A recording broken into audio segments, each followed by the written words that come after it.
Hello বন্ধুরা, আপনাদের কাছে একটা জিনিস দেখাবো আমি। এই জিনিসটা কি বলতে পারবেন?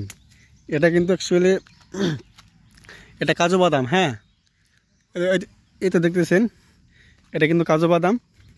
এদিকে মানে অনেকটাই কাজু বাদামের গাছ, মানে বাগান বলা যায়। কিন্তু এইগুলো এগুলো কাজু বাদাম, কিন্তু মানে এগুলো আমি মুখ দিয়ে কাটতে পারবো না, কারণ এরকম কষ এদের, মানে কি বলবো, মুখটা পুরো তিতে তিতে হয়ে যায়, মানে কষ্ট হয়ে যায় একদম। তো আমি মানে এখন মার্কেটে যাচ্ছি, তাই মানে রাস্তার মধ্যে এটা পেয়ে গেলাম, তা আপনাদেরকে দেখাই দিলাম। এইদিকে যত করে দেখতেছেন এগুলো সবগুলো কিন্তু কাজু বাদামের গাছ। এগুলো যত দেখতেছেন সবগুলো কিন্তু কাজু বাদামের গাছ। তো এই আন্টিরা কাজু বাদাম উঠাইতেছে।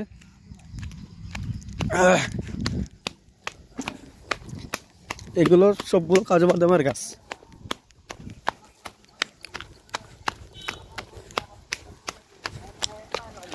আমি মানে এখন মার্কেটে যাইতেছি, তাই মানে রাস্তায় আপনাদেরকে দেখিয়ে দিলাম কাজু বাদামের গাছগুলো। সো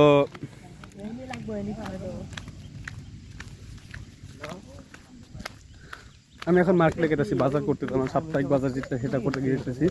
তো আমি আপনাদেরকে কাজু বাদামের গাছগুলো দেখালাম, আর কাজু বাদামটা দেখালাম, কিন্তু ভিতরে আমি ভেঙে দেখাইনি আপনাদের। কেন আমি ভাঙতে গেলে ওটাকে মুখে কষ পড়বে, হাতে লেগে যাবে, অনেকটা প্রবলেম, সেজন্য দেখাই নেই। I am so sorry. So আজকে লাইট নাই পাবে।